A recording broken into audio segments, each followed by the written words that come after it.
Alright, you read the title. I am going to crown the best indie games in 20 of the biggest gaming genres. This is all fact, okay? Here on the Foco channel, we never do opinions, so whatever I say is not open for debate, okay? The way you should view this video is not that these are the best games ever made, 10 out of 10 untouchable masterpiece, but rather that they do the genre the most justice. Roguelike. The absolute peak of modern game design. Let's start off with the most competitive indie genre, and it should come to no surprise that I think that The Binding of Isaac is the best one, for one simple reason: amount of content. Honestly, I don't know what Edmund was huffing while making this game, but every aspect of it, every corner is jam-packed with stuff and goodies. I mean, 34 characters, 22 endings, 102 bosses, 719 items, bruh. Like, come on, and hundreds of those items combined with each other to create combos that can kick some serious ass. Some of these combos just kinda kill you though, without you being able to do anything about it, but that's part of the fun, seeing what combos work and what combos don't. I started playing Isaac around 2012, yes, I was one of those poor suckers that started with the Flash version, so I am definitely biased, but I've also played quite a few roguelikes over the years, and I still think that this is the strongest and most fleshed out one. 685 hours, by the way, holy hell. Survival horror. Yeah, sorry man, but it's Signalis.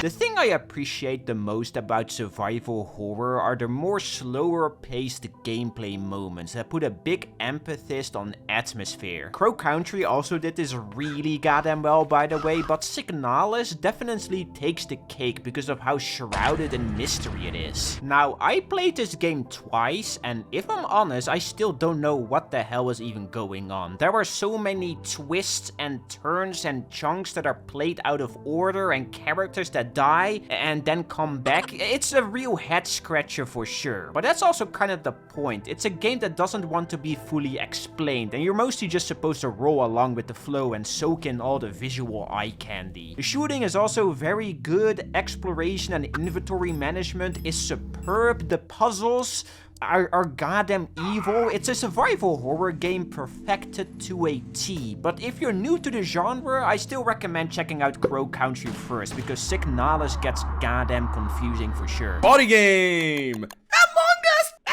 I'm pretty sure that most people would go with Among Us because it's the most popular one, but I personally think that Jackbox is miles ahead. And you wanna know why? Because I can put one of these games on my living room TV and play it with my parents who know nothing about video games, and we can actually play it without them being confused and lost to oblivion. Jackbox games are so stupidly simple, but it all works in its favor because all you need is one copy of a pack, and then you can just stream it in a Discord server with a bunch of buddies. These aren't games where the gameplay part is the main appeal, but rather the people you are playing it with. If you want something funny, you play Quiplash or Joke Boat. Want to show your artistic side? Champ Up or TKO has your back. You're in the mood for some straight up trivia? Play Fibbage or Trivia Murder Party. It doesn't matter who you are, what you're into, or what your age is. If you're in a Discord server and someone starts streaming Jackbox, then you just know that you're going to have a good time.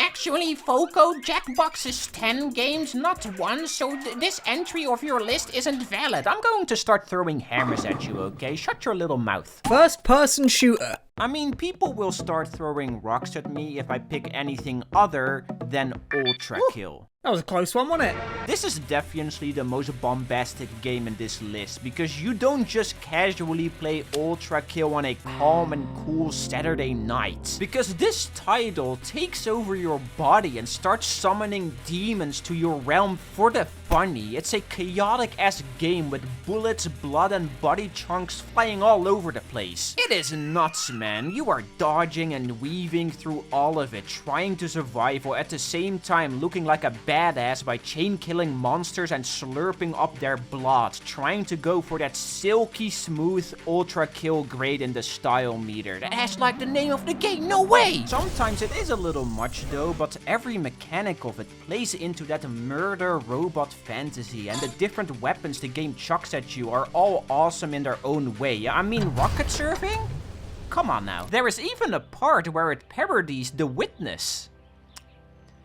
Yeah, this game makes me so mad, man, you have no idea. Metroidvania. Which one do you think is going to win? Wow!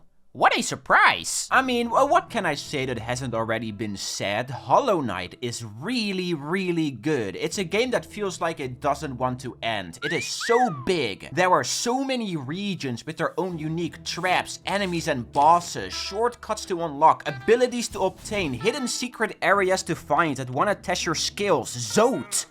Zote is a piece of garbage, nobody likes Zote, but then you get to fight him and beat his ass. Team Cherry was cooking for real. This really is a Metroidvania on crack, and that's not even mentioning the narrative, which has a beautiful way of poking your brain with visuals instead of explaining it in boring text boxes. My relationship with Hollow Knight runs deep, you guys already know this. I beat the game like 6 times, talked about it 50 times, recommended it to strangers on the street 7 billion times. The game really does hold a special place in my heart, so I'll leave it at that. But seriously, if you've never played Hollow Knight, go play Hollow Knight. It's awesome. Fourth wall breaking. By the way, guys, remember to leave a like to support this channel.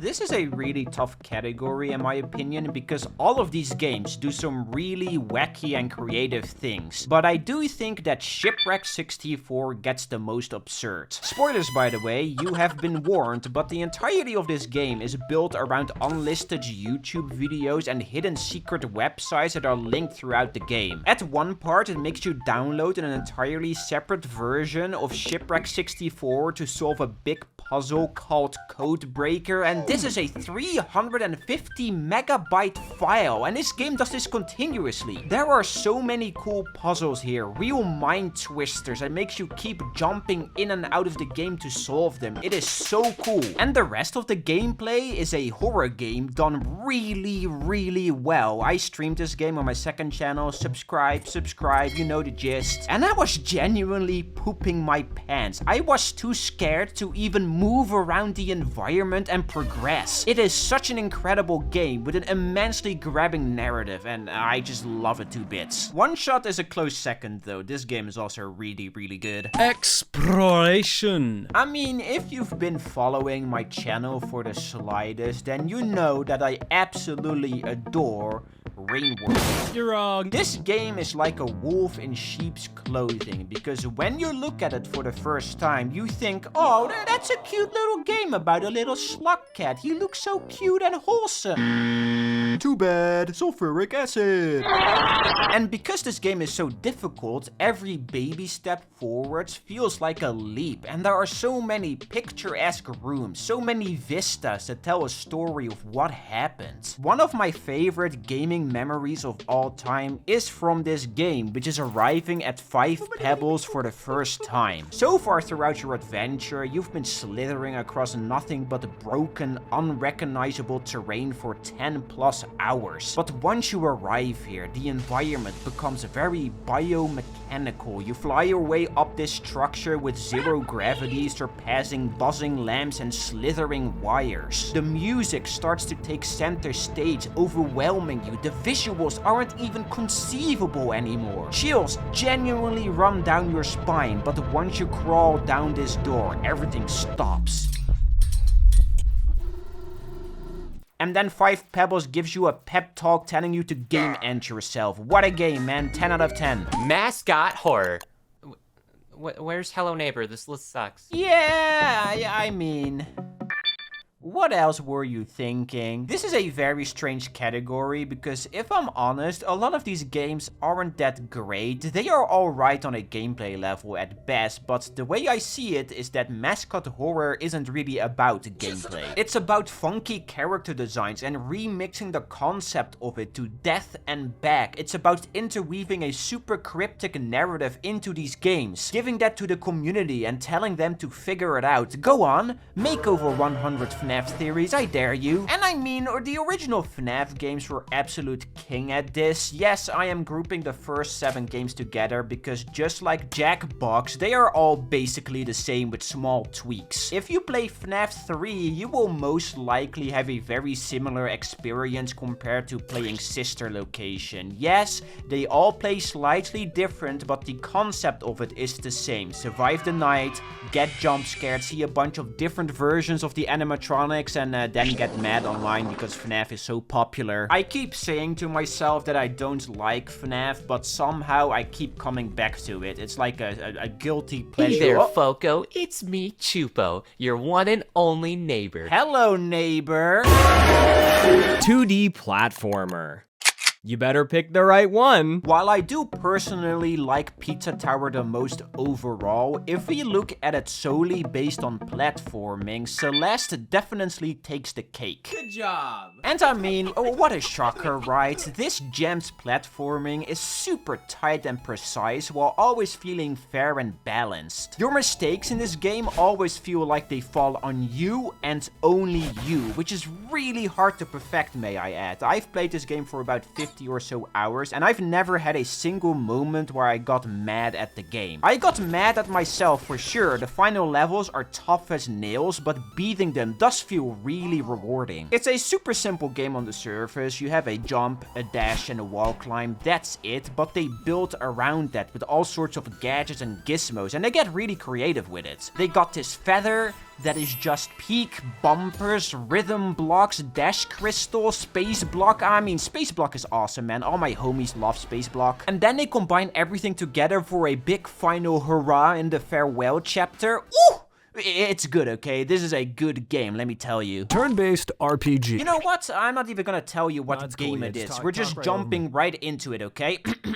This mystery game isn't just the best indie turn-based RPG, it is one of the best RPGs in general, even though it kind of looks like crap at times, like certain aspects of it look rough to say the least. But there is so much personality and characterization here that is oozing through every zone, with funny jokes hanging around each corner, lovable funky monsters to meet and interact with, who will make the journey you go on fill you with so much determination to do the right thing. Now, you don't have to do the right thing. If you want, you can go on a murder spree like the soulless husk you are. But that's part of the beauty of it. It lets you loose to find the ending you want to find, the characters you want to interact with, and whose bonds you want to deepen. And this element of the game also perfectly carries over into the combat, which is just so good, man. You gotta love it. And the music? Dude, the guy that made this game cooked, alright? It's just too bad that I won't reveal the name of this game.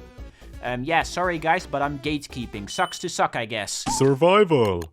You are not going to survive this next part. Don't starve together.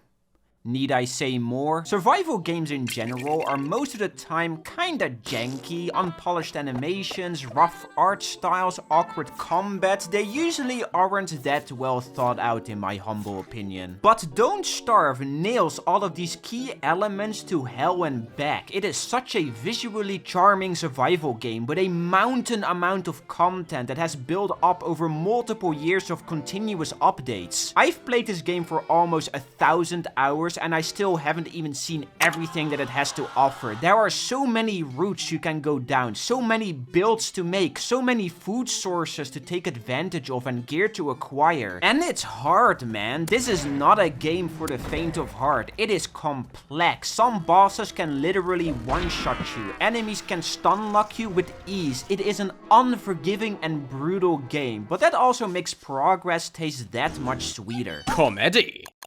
Bucket game.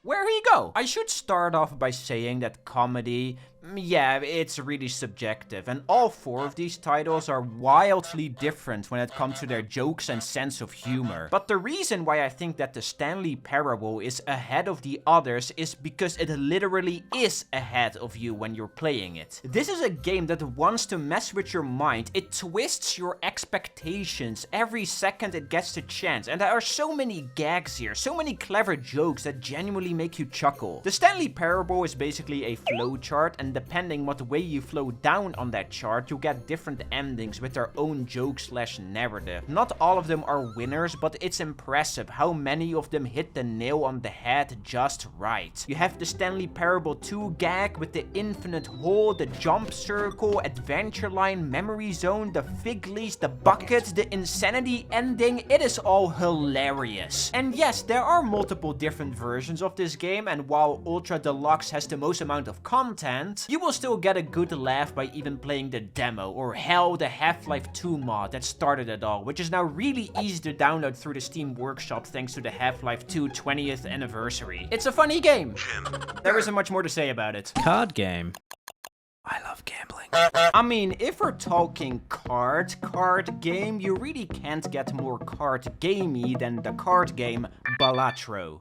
Card game. This is a goddamn evil one, man, because once you start playing Balatro, hundreds of hours of your life will just disappear with a flick of your finger. This is an addicting as hell game, which is really funny because it is stupidly simple. All that Balatro really is a simple poker game combined within a roguelike. There is no multi-layered story or strange gimmick attached to it that is used as a pace breaker. It is a basic concept perfected to oblivion, just pure good game. The whole of Balatro is built upon upgrading your deck slowly throughout a run with dozens of modifiers like jokers, card additions, seals, enhancements, tarot cards, spectral cards, and much more. And some of these modifiers can work together to create some absolutely evil combos. It is completely built around the idea of my brain be happy when number go up, and that number goes up high, man, like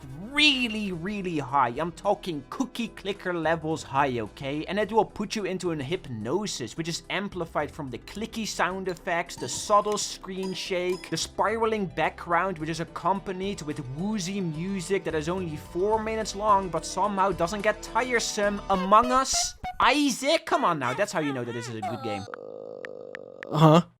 Idler.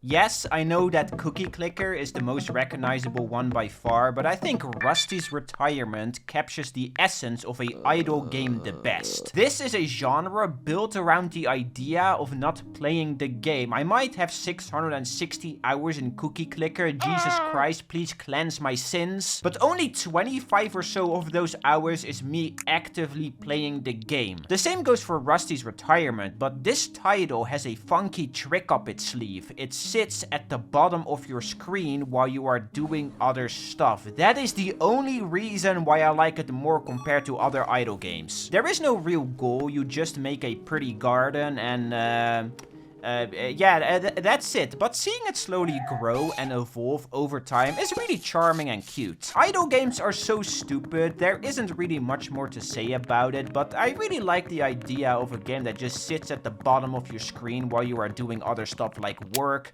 or play RuneScape. Shout out to all my RuneScape creators out there. Rhythm. Oh look, a button.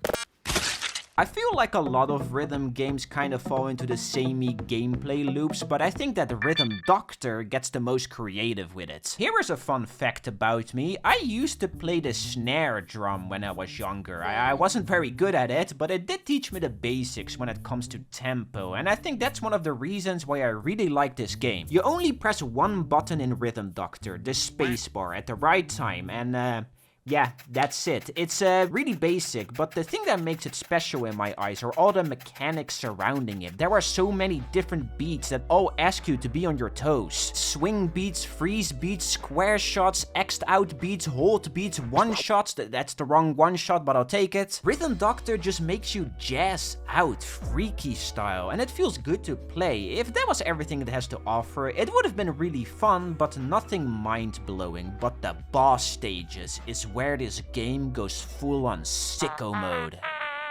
Yeah, I don't think I need to show you more. Rhythm Doctor is awesome. Creature Collector. Books next! Easy as dub. Let's be real for a second. My favorite part about this game are all the silly Bugsnax creatures. I love every single one of them to bits, man. I mean, Pinkle guys, Cheese, Poof, Flutterjam, Kwookie. His name is literally Kwookie. Kwookie, Weenie Worm, Daddy Cake Legs, and of course my one and only son, Bunger. Bunger knows what's up, best bug snacks. While a lot of creature collector games are usually focused on what to do with your creatures after you collected them, bug snacks is all about how to catch them and figuring out their weaknesses so you can feed them to Muppets and turn them into abominations. There is no battle system or animal farm where you can breed more bug snacks. You just collect them while bringing lost characters back together so you can see them all die in a horrific way. If you know, you know. That's all I'm gonna say. And you know what? I have zero shame, man. I am walking around Sydney with that bug snack swag on. Hashtag Bunger is my president. 3D platformer. These games make me go.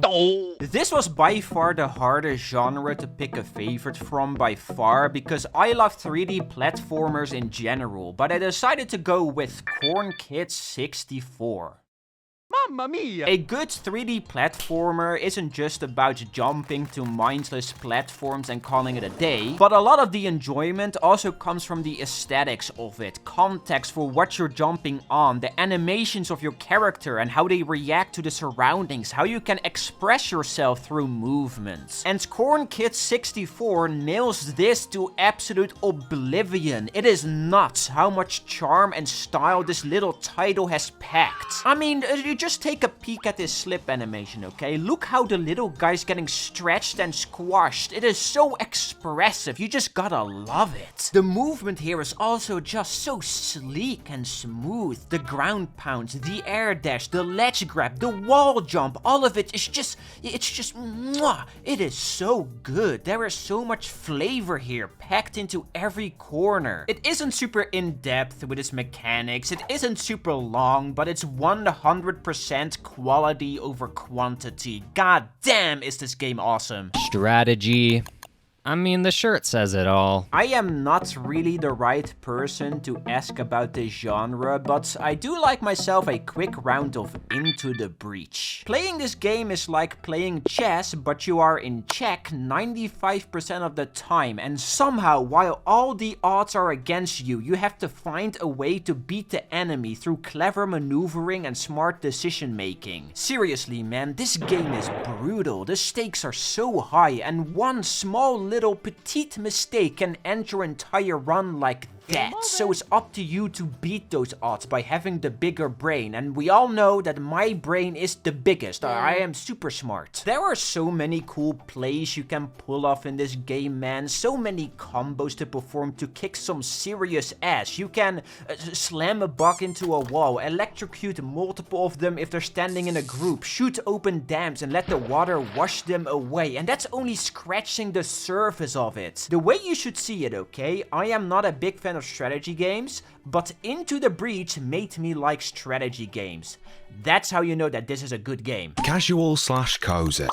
I mean, you can't really get more cozy than the literal epiphany of cozy. In Stardew Valley, you go fish, you do a bit of farming, a small mining trip here and there, and of course rummage through trash cans. You know, your average American lifestyle. If I'm honest, this is a very alright-ish game, but the aspect that it really excels at, that being a very, very low stakes and soothing farming simulator, is what makes it really special. This is a game that you very much play at your own pace, and honestly, there isn't much more to say about it. I played this title for about 100 hours across Steam and Switch, and it is a lot of fun, but it is very basic fun, aka make farm, harvest crops, wait in front of the store for a minute or so because it isn't open yet, stuff like that. But you know, this is like the only game I know where you rummage through trash cans. So, it has that going for itself, I guess. Puzzle. Ah, ba-ba, bee-boo-boo, Oh, no. ba-ba-bee-ba-ba-joo.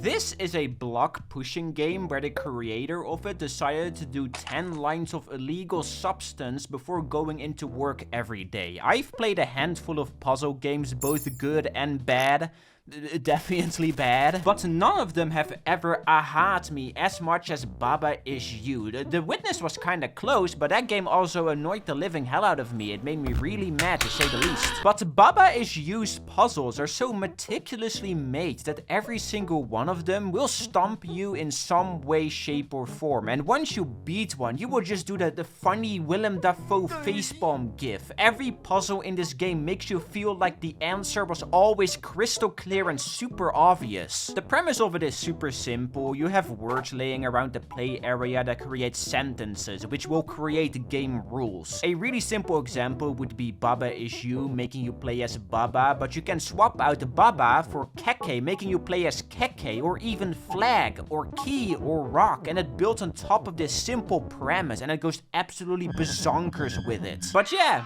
that is it. 20 game genres. Here is a quick summary of every title I talked about, and I mean, it should be obvious, but this whole video is just my opinion. It is fact, okay? I don't want to hear it. If you think Cookie Clicker is better than Rusty's Retirement, you are just dead ass wrong and you need help. That's all I'm gonna say. Anyway, subscribe and go join LeFoco Discord, where you can mass tag me and recommend games, and I might play or review them. Who knows? Alright, that's it. Goodbye, bye-bye.